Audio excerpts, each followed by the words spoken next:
Baru-baru ini, Presiden mengeluarkan sebuah keputusan yang sangat mengagetkan, yaitu menghapus atau mengeluarkan limbah batubara dari kategori limbah bahan bahaya dan beracun, atau yang bisa disebut limbah B3. Jika kita mencari tahu lebih dalam lagi, yang dimaksud dengan limbah batubara itu adalah bottom ash dan fly ash. Hal tersebut berdasarkan pada lampiran PP nomor 22 tahun 2021. Ternyata, usut punya usut, pihak Kementerian Lingkungan Hidup beranggapan bahwa PLTU dengan teknologi sekarang menggunakan pulverizer mempunyai hasil karbon dan residu yang lebih sedikit. Saya kira ini hal yang mengada-ngada. Ditambah lagi, mereka berdalih bahwa hal tersebut telah melalui uji saintifik. Ayolah pemerintah, jangan mencoba mengakali rakyat hanya untuk mengejar investor agar berbondong-bondong untuk menanamkan investasi khususnya industri PLTU. Kenapa saya katakan seperti ini? Oke, mari kita buka fakta data yang benar-benar saintifik. Batubara menjadi sebuah limbah, baik itu fly ash maupun bottom ash, melalui proses yang namanya pembakaran. Apa itu bottom ash? Bottom ash itu adalah sisa pembakaran yang berbentuk padat yang jatuh ke bawah dari proses pembakaran.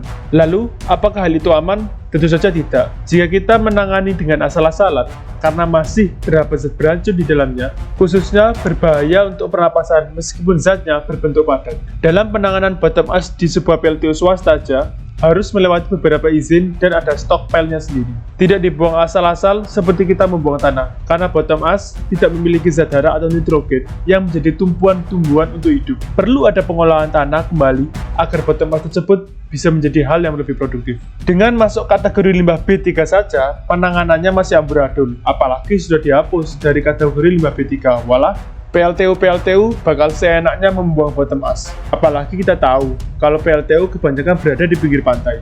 Bagaimana jika mereka, para pengusaha PLTU, membuang bottom ash ke laut? Pasti sangat menguntungkan pihak pengusaha karena mereka bisa menekan biaya pengolahan limbah. Terus, apa untungnya bagi kita rakyat Indonesia? Oke, sekarang kita lihat dari sisi limbah fly ash-nya. Limbah ini justru lebih berbahaya dari bottom ash. Kenapa berbahaya? Bagaimana tidak, material kecil yang disebut fly ash tersebut mempunyai kandungan seperti silika yang kalau masuk ke paru-paru bisa merobek jaringanmu. Belum lagi kandungan karbon, sulfur, yang bisa mengiritasi tenggorokan dan jaringan pernapasan. Lalu, mengapa pemerintah menganggap enteng hal tersebut? Setahu saya, hanya beberapa PLTU di Indonesia yang sangat comply dengan lingkungan hidup.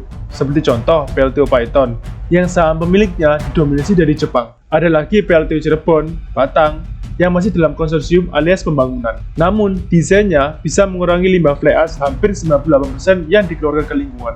Lalu, miris dan sedihnya, mengapa justru malah PLTU-nya sendiri seperti Indonesia Power, BJB, desain PLTU benar-benar tidak ramah lingkungan?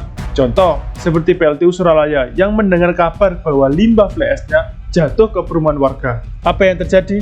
Apa memang ada kesalahan pada perawatannya? Atau jangan-jangan dari manajemen PJB atau Indonesia Power berusaha menekan biaya perawatan dengan mengorbankan lingkungan sekitar? Hanya mereka lah yang tahu. Tapi yang pasti, mereka ingin mengeruk keuntungan sebesar-besarnya dari industri PLTU ini. Jika memang benar dugaanku, limbah fly ash dan bottom ash ini dikeluarkan dari kategori limbah B3 karena ada mafia dalam negeri di Kementerian SDM yang bekerjasama dengan Kementerian KLH untuk menjadikan izin pembangunan PLTU lebih mudah dan murah. Jika kita berkaca pada isu renewable energy di dunia, para negara-negara maju berbondong-bondong untuk membuat pembangkit listrik yang ramah lingkungan seperti geothermal, wind, dan nuklir yang relatif tidak ada limbah. Wahai pemerintah, sebenarnya apa ambisi kalian terhadap negeri ini? Mengapa kalian begitu benci kepada negeri ini?